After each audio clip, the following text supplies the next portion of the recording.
Thank you. Thank you, madam, for that good introduction to the panel. So, ladies and gentlemen, we are going to discuss something which I don't understand. So, therefore, all that I'm going to do is to ask questions. And the expert panel with me, we have a former AOC in C, we have a serving designer in chief, and my dear friend Rajan is a thinker by himself. So therefore, these are the people who are going to enlighten you, and I'm part of your side, so I'm on your side. I'm going to only ask some questions. So the topic of today's discussion is from boardroom to the battlefield. So I don't understand what's a boardroom, I don't understand what's a battlefield. But I can tell you one thing. There have been people who have been sitting in the boardroom. So what I understand of boardroom is people who concept visualize what the armed forces should have. And the battlefield is Sipai Nathu Singh holding his rifle and holding the enemy so that we all can be safe here. So I believe that this is the transition that's supposed to happen. I don't know how effectively it happens. I do not know if our generals and air marshals and admirals have been able to bring in the type of systems and platforms that our forces should operate.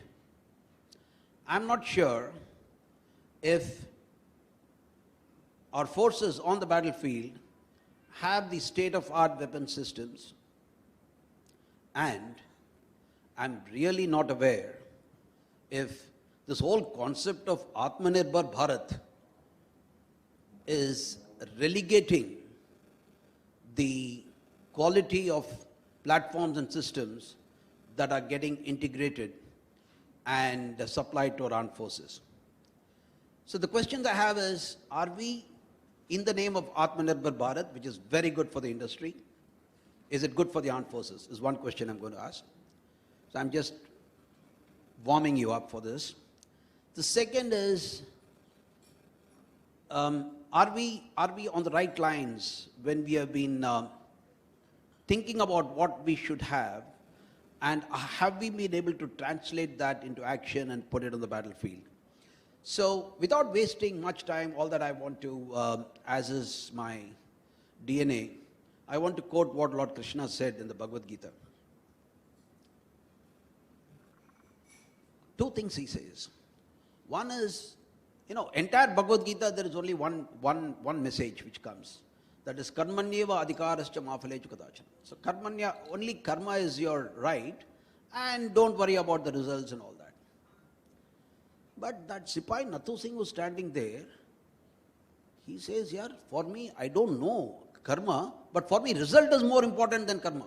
I have to make sure that the enemy does not cross that line which he is not supposed to cross. So he is guided by that result. So the second thing he says, Buddhi Yogam Vishishyate. He says Buddhi Yoga is far superior to Karma Yoga. And then he says, Jnana Yoga Super Vishishyate. Jnana Yoga is supposed to be ultimate. Then Arjuna asks him, Yaar, ye kya yoga, you're confusing me. Mujhe ek cheez batao. Ekam vada nischitya yena sreyo ham apna. What should I do? What is that one thing that I should do? And he says, do your duty and don't worry about it. And that's what the armed forces do. Ladies and gentlemen, let us all give an applaud for armed forces who are holding the fort for us. And because of them, we are sitting in Oberoi and enjoying this discussion. So to take this discussion forward, I want to invite the senior most in the panel, the former AOC in C, Air Marshal Mukerji.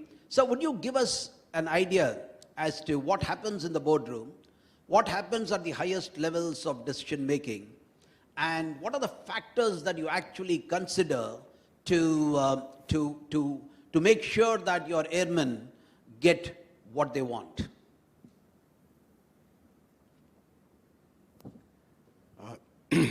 Thank you, Kuber. Just to put everything in perspective and him having introduced me, I'll just tell you my background. I retired 11 years ago. But in my service of 40 years before that, I belonged to the business end of the stick. That means we were the guys who delivered the weapons and used the technology that existed and which was created by a lot of the technical guys who are here and who have been with us in our service. So that's the basic background I would say that I belong to. So, and as one reached the higher levels after having fired the weapons and fired the bullet or whatever, you reach the boardroom, as he says, and you reach the planning stage, and you reach a point where you are now controlling assets and making sure that that business end of the stick continues to deliver what it's supposed to deliver. Frankly speaking, the boardroom is very dependent on what are the assets that are made available to the boardroom. So you start from that premise that I have a certain number of items with a certain amount of capability, and with that, those assets that I have within my purview, what can I actually do with it, and what do I have, what are the elements I have at my disposal to use them in a certain manner to be effective and produce the desired results. So, as far as the boardroom is concerned, it involves a base or a datum, which is technology. And technology is something one doesn't need to talk about too much. Everybody is a technocrat of some form or the other out here. That it grows and it's an evolving process. It's, the basis of all this was what we called RMA, the Revolution in Military Affairs. And you started, the spear, introduction of the spear was a RMA in its prehistoric times. And whether it was cavalry, it was the tank, it was the aeroplane, it was outer space, communications, all these are RMAs.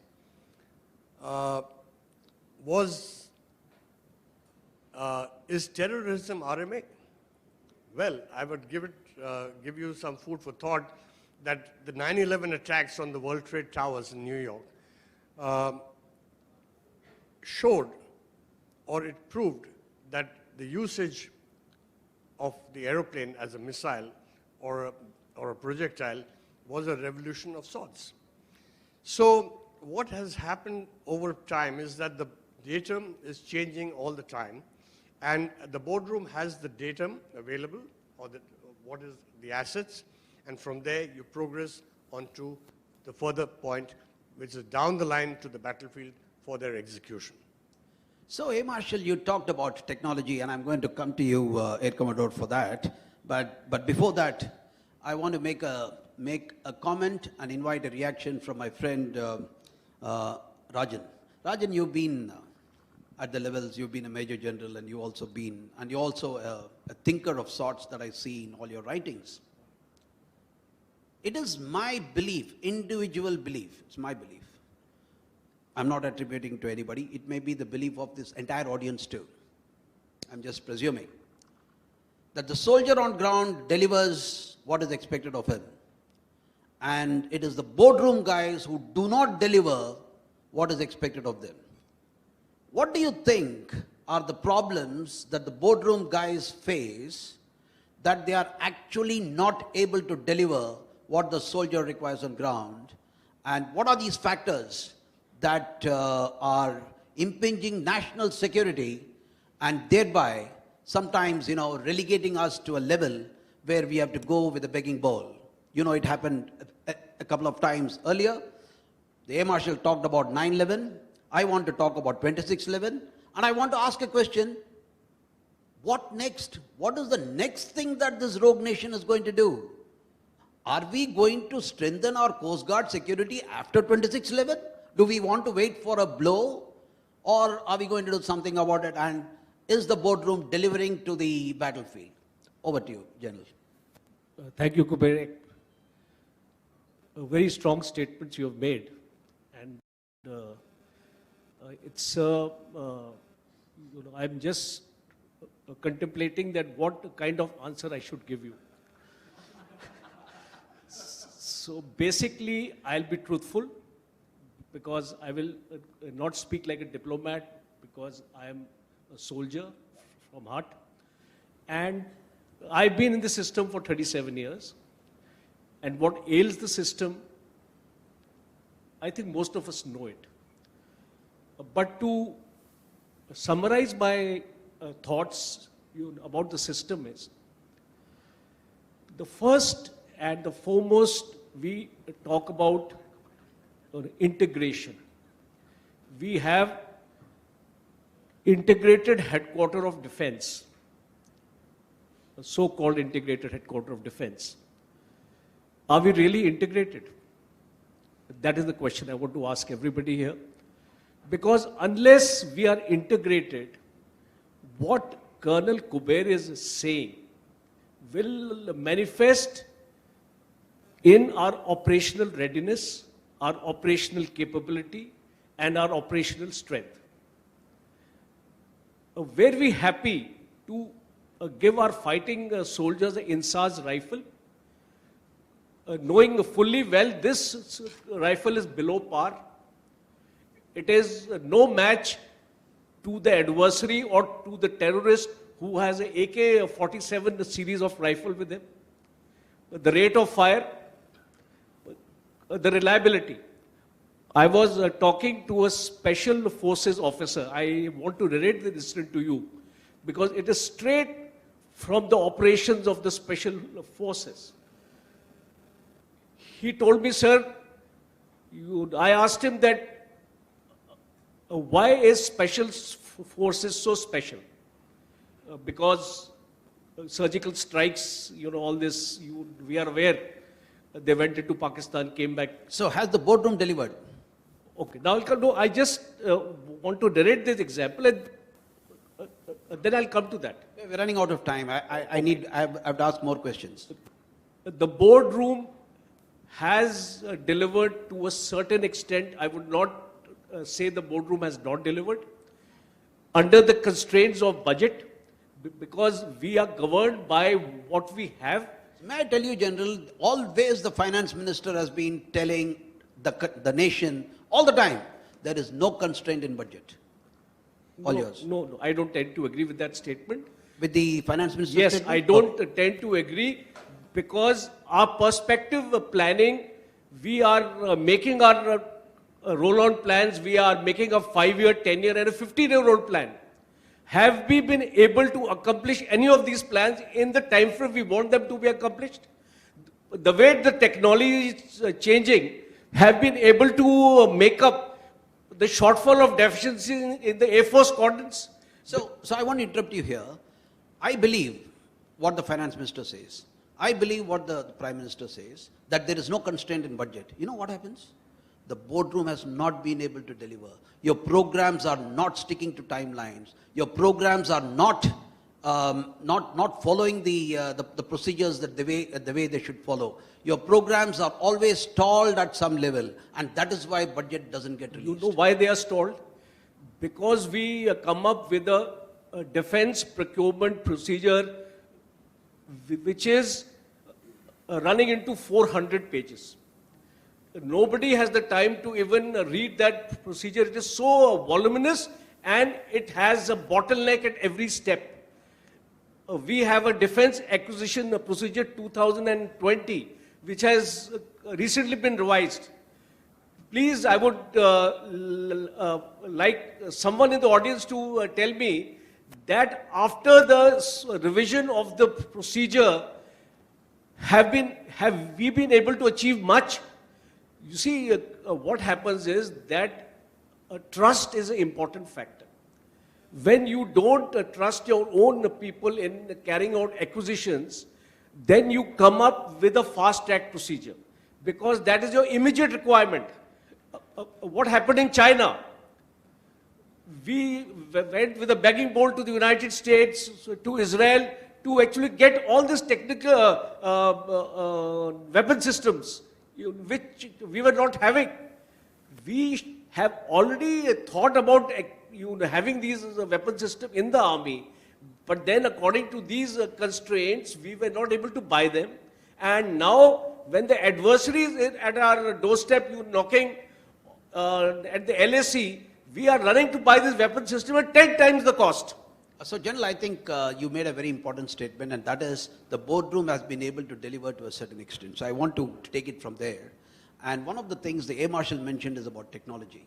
You see, the Navy, to my mind, is far more ahead in this curve. They have a VC, they have the Directorate of Naval Design, they have got, all the ships are being designed in India, everything is happening like that. Then the Army came up with a wonderful Army Design Bureau. I do not know if they do design, but I want to ask Air Commodore Mittal, because he's heading the Air Force Design, Aerospace, he's heading the Directorate of Aerospace Design.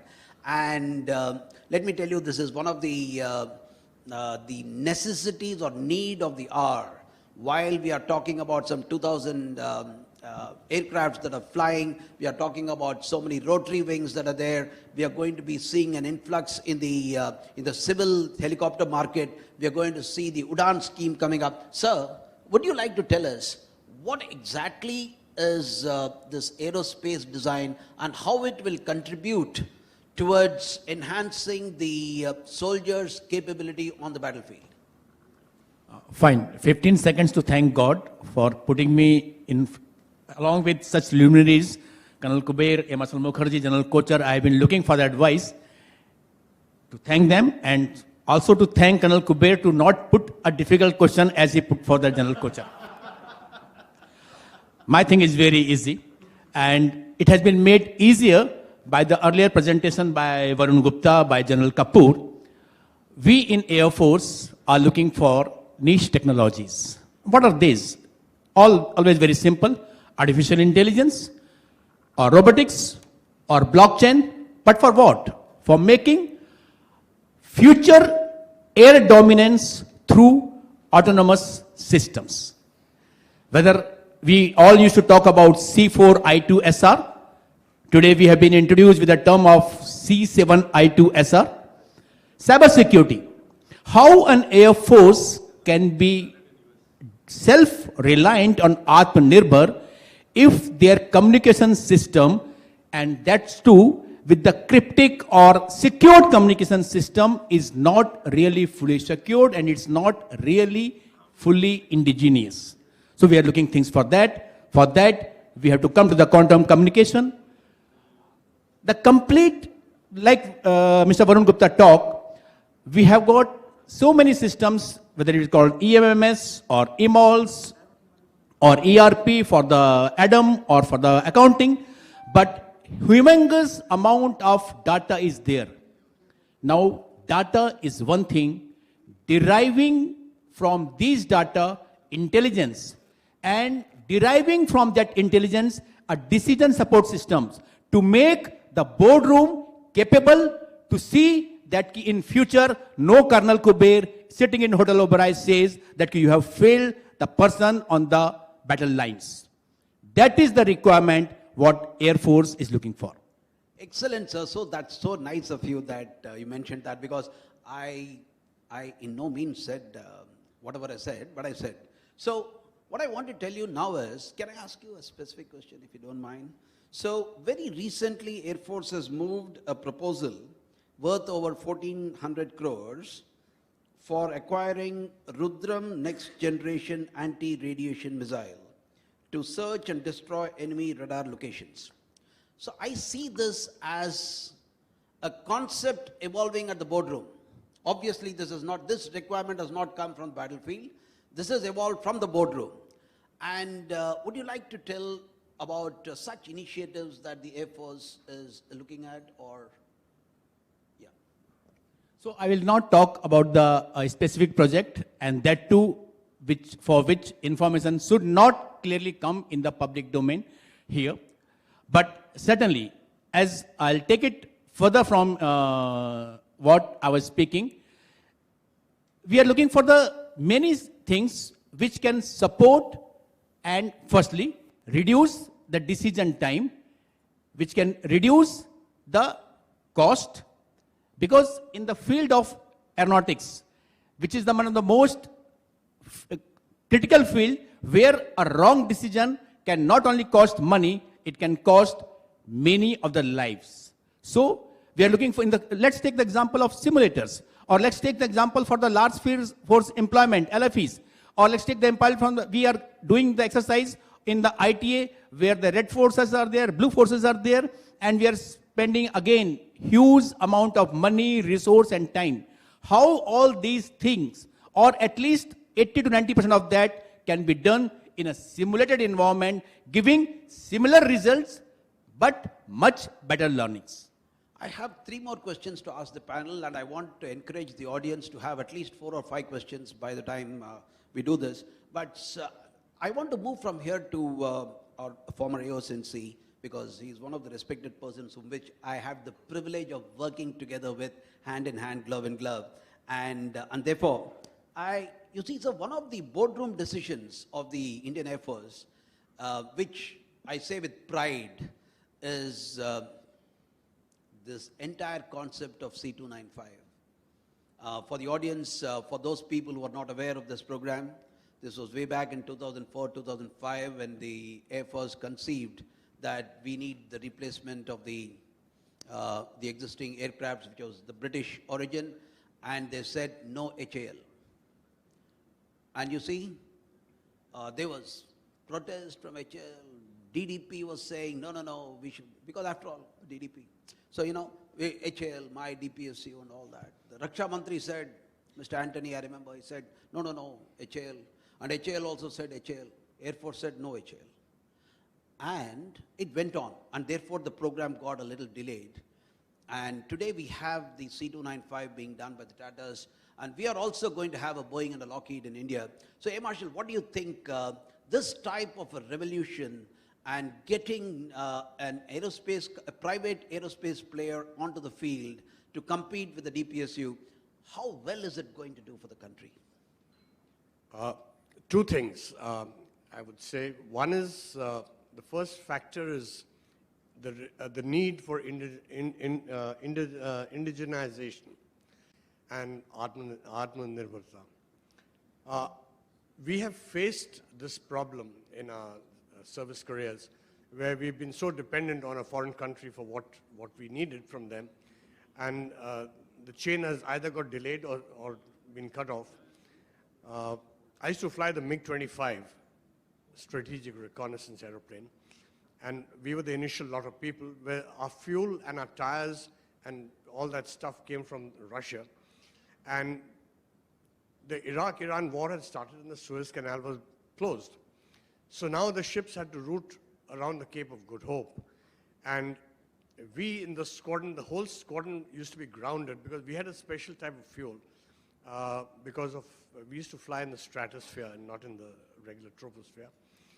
We had a special type of fuel that we used in the aircraft. And we were dependent on Russia for that fuel, and the supply wouldn't come for 3 months. We would be sitting on the ground for 3 months. Those were the states, they didn't allow us to, they didn't allow Dunlop to make tires. They said, no, they're not good enough. 5 years after I left the unit, or when I went back as a CO, we had Dunlop tires, and we had Indian Oil supplying the fuel. So it's a question of getting indigenization and getting your stuff in-house, for one. Secondly, why do we want to move away from a renowned PSU, I would say, or a thing like HAL? A lot of us have also suffered, I'm sorry to say this in public, suffered the items that have come out of HAL. and we've had to continue to use it and do what we could with it. We've also seen, after I retired, of course, a case that had started in our time in 2005, the MMRCA program, which got shelved, and then the current Prime Minister went and got the Rafales, 36 Rafales, to undercut and remove that old system from its place. But what we found is that a huge system like HAL wouldn't let you allow you to move away from them, and we were dependent on them. The Rafale, for that matter, they had said that they will produce the Rafale, but they will not give a stand warranty for it. I think that was a very pathetic statement to my mind.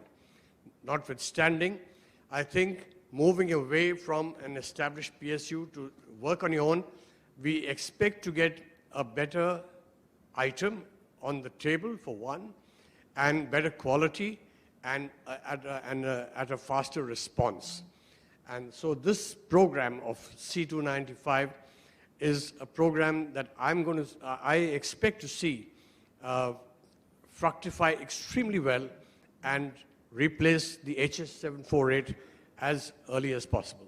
Absolutely. So you talked about timely, you talked about quality, and I'm talking about companies like Adani's who have been, I would say, at some time I used to say they are the new guys on the block. I don't think they are anymore. They're already producing the mails, it's going outside, they're producing the ammunition, they're producing the rifles. And like, for example, L&T, I always tell L&T has never delivered any system in time, to the armed forces. They've always delivered ahead of time. Always. Every private company delivers the system ahead of time and puts the MOD or puts the armed forces in a fix that they have to release the final payment. And here comes the finance, and I was just chatting with a joint a CDA some time back, and I said, are we ready to, because if there is a 24-month program and you deliver in 11 months, are you ready with the money? And therefore, that question comes. So I'm going to ask you a question, Air Commodore, on technology versus skill. I just want you to keep thinking about that. While I want to quickly ask a question to my friend Rajan.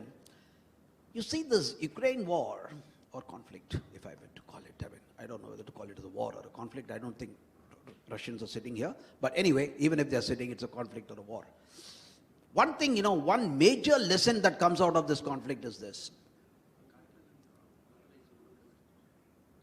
Interdependency. You need to have good friends. You need to have people to support you at the time of crisis. And friendship is all about that. And when I see so many systems getting inducted from Germany, from Poland, from France, from UK, from Russia, from US, that particular missile, that javelin comes and this fellow fires and it goes off. The TB2 comes, it knocks off a few this thing. If 5 Russian generals lost their lives, it's because they were sitting next to a jammer, and the jammer was radiating, and that was caught in Poland. So, Rajan, I want to ask you this question. Like you talked about the DPP 700 pages and all that. Anyway, most of the 700 pages are for internal consumption. That's not for us. For us, it's only the first 20, 30 pages. But to tell you, we insist on, that Sipai Nathur Singh should be trained. I want MET, I want, this, I want the training. Here is a javelin which comes, the Ukrainian fellow fires and, is there a chance that we can cut down this whole boardroom to battlefield? A very good question.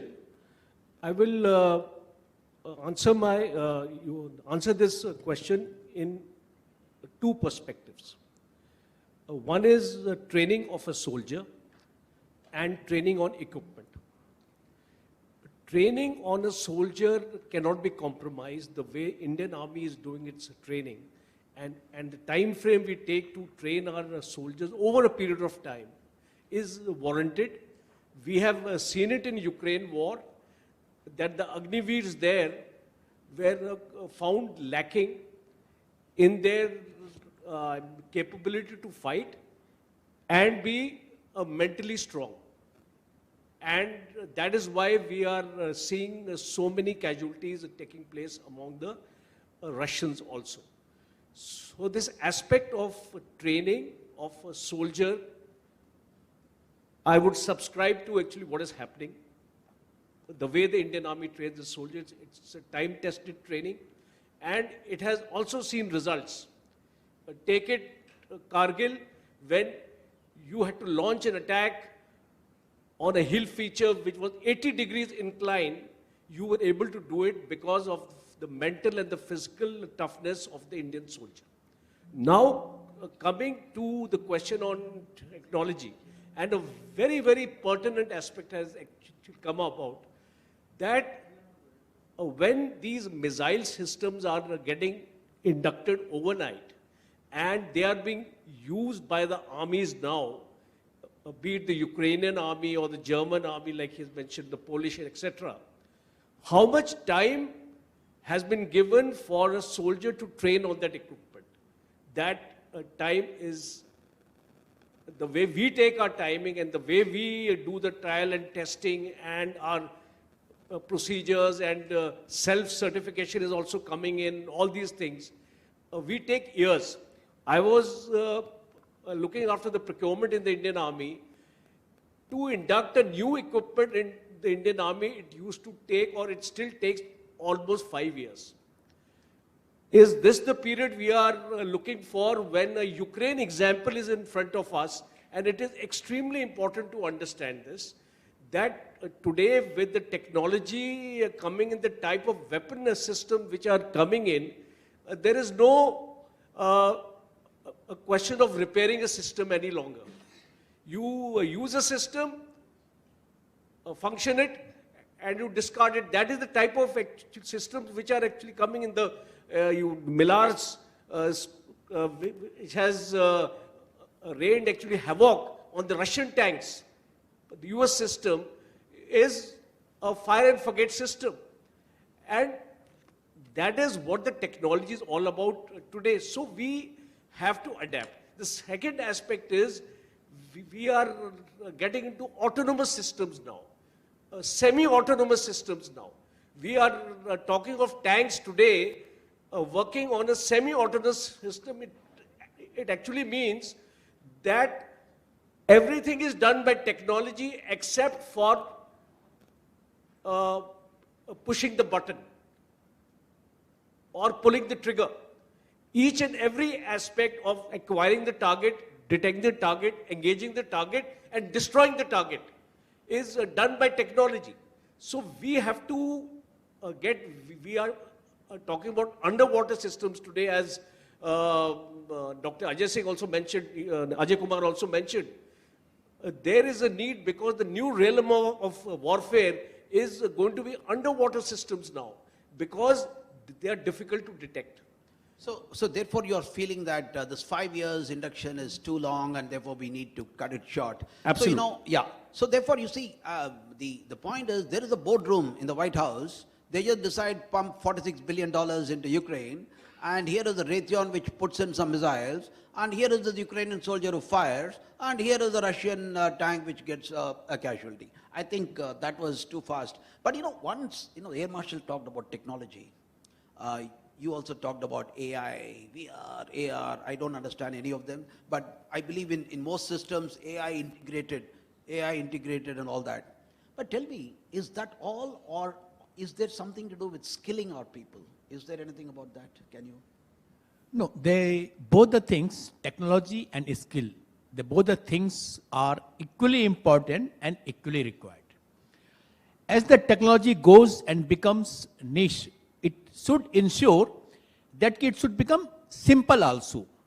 If I give you a system today which is worth billions of rupees or billions of dollars, I should also give the system that a person who is just taken on the role day before yesterday also with a minimal amount of training should also be able to operate. Absolutely, ladies and That's gentlemen. how it should be. Yeah.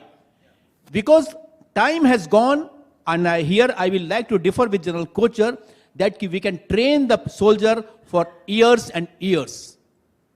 Time has come that you have to make them relevant, contemporary, quick to adopt the technology, at the same time get the system which makes learning and operating it equally easy. Repairing or second line servicing, third line servicing can be taken care of by the other aspects. Operation should be simple. And I think you're talking about a very, very interesting point. I just wanted you to highlight the skill aspect because, you know, you've done such a fantastic job in skill. Can you, for 2 minutes to the audience, because I want them to know what you have done. And because I'm aware, ladies and gentlemen, here is a pioneer who's done something which, no, only one person has done. Yeah. So fine, what Colonel Kuber is talking about is what I did on my previous appointment. See, we in Air Force, Army or Navy all have people who are working on highly technology sensitive equipment. And till the time we make them skilled, it is not possible to get the result.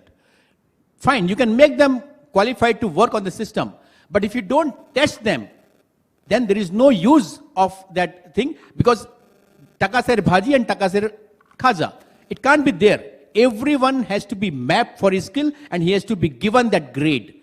So we in Air Force brought up, firstly, a skill testing mechanism. Anyone and everyone has to be a qualified person and he will be known with a skill grade D, C, B or A. At the same time, you can't be aloof and live in the silos. So Air Force adopted this. Firstly, this testing mechanism was certified with ISO 17024 certification, which is the stringent of the certification by the outside bodies. And then we adopted it with the National Skill Qualification Framework, so that an Air Force MWO, who may be installed in a system, because he has devoted his 10, 15, 20 years, can also claim to be a doctorate.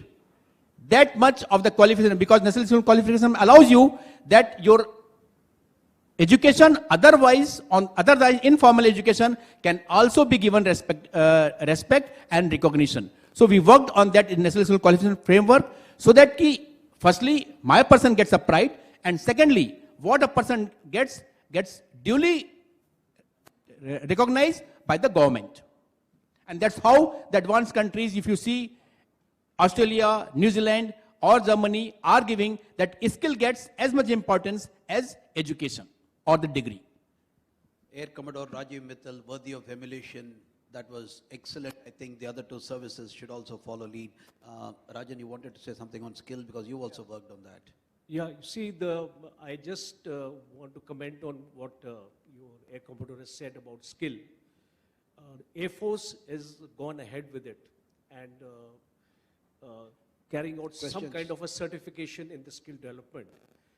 But we in the Indian Army also need to do something about it. Day before yesterday, I was attending a seminar on skill development, and I happened to meet the head of the LinkedIn.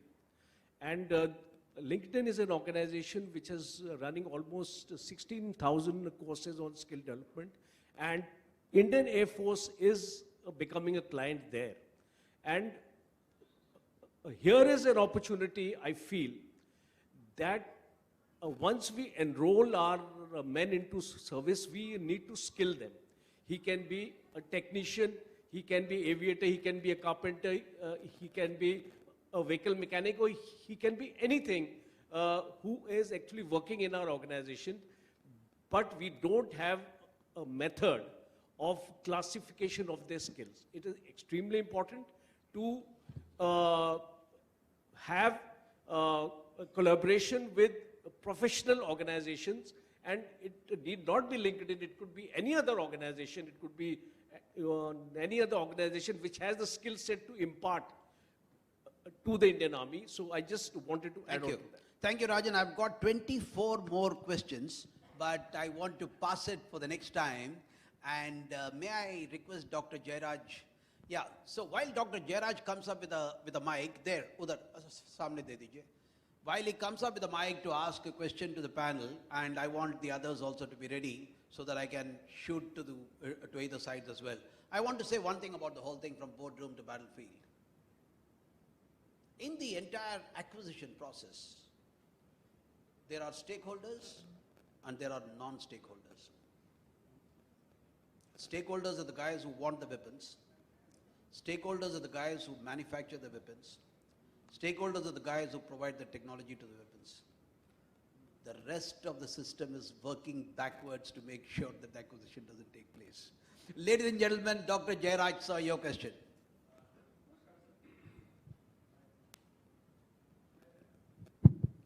Namaskar, sir. I'm Dr. Jairaj Nayak. I belong to 2001 batch Indian Defence Account Service. Presently working as Joint Controller General Defence Accounts.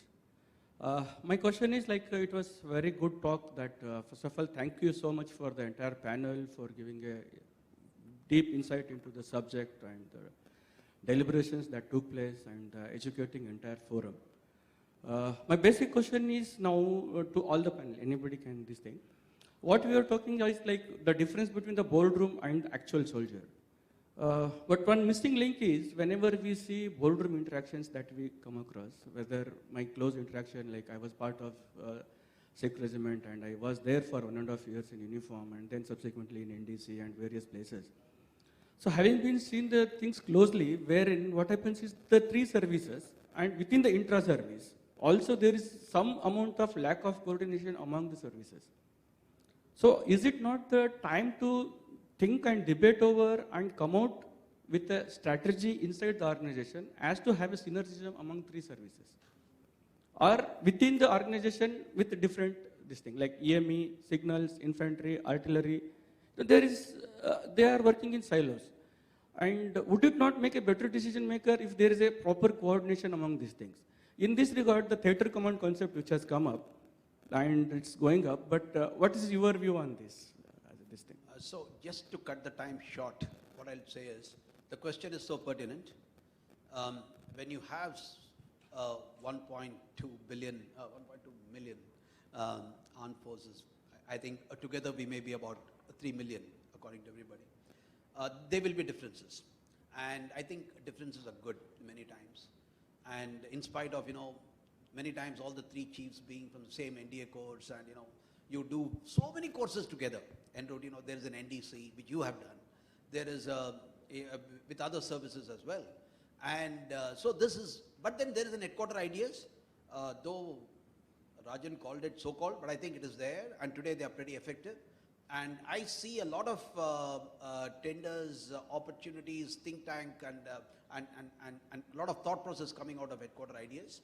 So I think that's working. Marshal, would you like to address this? Because I thought, your views will be necessary for him. I think a lot of people here have had the opportunity, like I did. I served in the US as the attaché in the embassy for 3 years. We had all the attachés from so many different countries. So we would talk and discuss the militaries in each of the countries as and when we got along. We found that the turf war is a very common factor across the world. So the army will say, this is useless, and the Air Force will say that is useless, and it'll just carry on. Sir, all of them are useful and all of them are coordinating. The basic context of the question was the theater command that was coming up in the future. How is it going to be future helpful? That was my listing. Sorry, sir. So, theater commands are a little away, but Air Force has got an opinion, Army has got an opinion, the Navy has got an opinion, because you see, I'll tell you the fundamental aspect of theater command. We are not a country that goes and fights war in other geographies. We are a nation that fights war in our own geography. We fight a war to protect our geography. We fight a war to ensure peace in the world. Vasudhaiva Kutumbakam is our concept, our philosophy, our blood, our DNA. And therefore, theater commands, to my mind, a very personal view, theater commands are required where you want to go and put your finger anywhere else in the world. And that's not the DNA with us. And I think, and since there are no more questions, oh God, so many. I can't refuse General Anil Kapoor, my friend. Yeah. And I can't help asking Kuber, my co-mate. But thank you for this. I kept a scooter for 7 years, a car for 12 years, and changed it. But I became the DGME, and throughout my life I realized that all the armed forces, all three of us, keep systems for over 50, 60 years and want to treat it as good as new. I mean, I'm sure the Air Marshal would agree with me that even when a MiG flew under his command, he would expect it to do the mission the way it came when it inducted. So in all forums, what I've seen is there's a huge amount of discussion on acquisition, on future, but I think a big part of the future lies in managing legacy. And unless we learn how to manage legacy well, we do it wrong every time.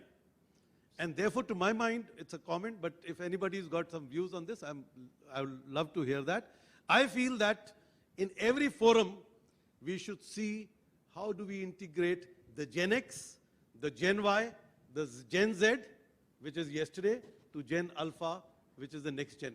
And I think if we can look at this continuum, we would do a good job, whether it is DPP, DPR, or any other document. More importantly, the industry, we are calling ourselves Atmanirbhar. We should look at life cycle, which I also alluded to, and not just the tip of the iceberg, which is the world view of everything that is seen. Thank you. If I were a decision maker, I would have made you the Chief Technology Officer of the Armed Forces. So, yeah. So, ladies and gentlemen, that was a very valid thing from there. A group captain would you. But very quickly, please, we are actually running out of time. My first question is to Marshal Mukerji. Your theme is future technology edge. 10, 20, 30 years henceforth, our adversary's technology gap versus world is reducing. Thank you for that. What are the 3 steps India has to do, bare minimum, to ensure even if we are not able to match, we are able to get a disruptive capability? 1. Second, we have a C295, very good words about the private sector. How are we sure that it will not become another MiG-21? Do we have a roadmap for indigenous development of C295? If in a public domain, and what is it? And so one question of yours, in the beginning you asked, is Atmanirbhar good for defense services? So this question is back to you, sir. Okay. Thank you, sir. Okay, frankly speaking, what we have lacked, I feel, all along is a research and development, the strength in research and development in the country. And, you know, like we had been talking earlier, and we've had a couple of speakers also say, that till you have a system which sort of moves and drives a particular item or a system or a process, you will never get far, and you will just stagnate in wherever you are. So there's a need for research, development, far thinking, and the ability to bypass, I wouldn't say bypass, but at least give a pathway across bureaucracy to allow it to function well and allow the development to follow a certain path. That is one. The C295, whether it will, you know, stagnate like the old MiG-21, it is all dependent, I feel, on, you know, a process that I think we worked on right from 2005. You know, the two of us have worked in that during the defense procurement procedures and all that. And the idea was the life cycle cost, which the general just talked about. You have to have this plan of the life cycle cost and follow it through. Because if you are able to follow a life cycle cost and keep upgrading a system as it goes along, and the upgradation can only come through innovation and technology. So we have found that over periods, nobody in the world, not even the United States, can afford to buy new systems every time. They have to fall back to the legacy and upgrade the legacy to a level, and you know, the architecture must be so catered for. So whatever you buy, the C295 is one, whether it's the Rafale that you've got, or you're getting the Su-30 MKI, some more, or whatever it is, whichever aeroplane you go for, any platform, the platform has to have the architecture to absorb, to adopt and adapt to new technology as it comes along. Air Commodore, Atmanirbhar. Fine. Atmanirbhar for defense, Whether it should be or it's not be, yes. Whether it can be, yes. I'll tell both the things in 15 seconds and 45 seconds. Number one, why it should be. See, one has to be a student of history to tell the future. You see the history of any country of the world. Whoever has been a superpower or whoever has ruled the world, he has been Atmanirbhar in his defense.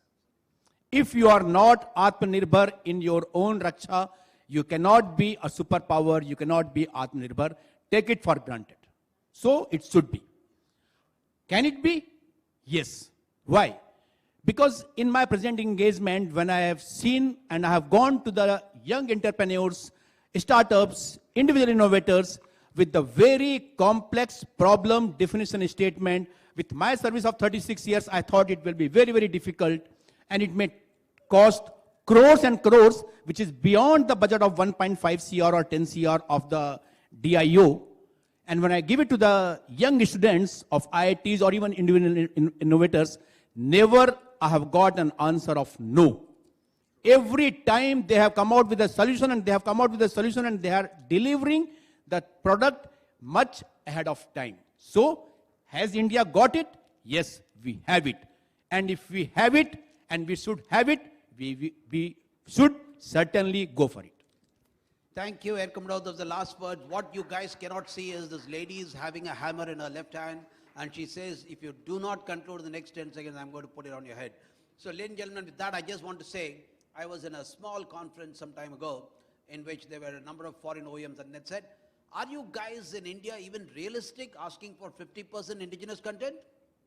And there was a silence, and that spirit in me did not allow me to keep quiet, and I said, there comes a time in a nation's journey that it has to start looking inwards. We have been importing for the last so many years. We have the notorious fame of being the largest importers of weapon systems in the world. I think we want to reverse that.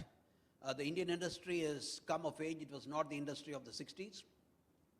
Turkey has embarked on this 12 years ago, and therefore they are where they are today.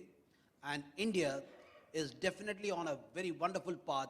And ladies and gentlemen, from the boardroom to the battlefield, we have a very wonderful journey. And in that journey, I really wish that we are going to see a transformation and a transformational change for the nation. Thank you very much.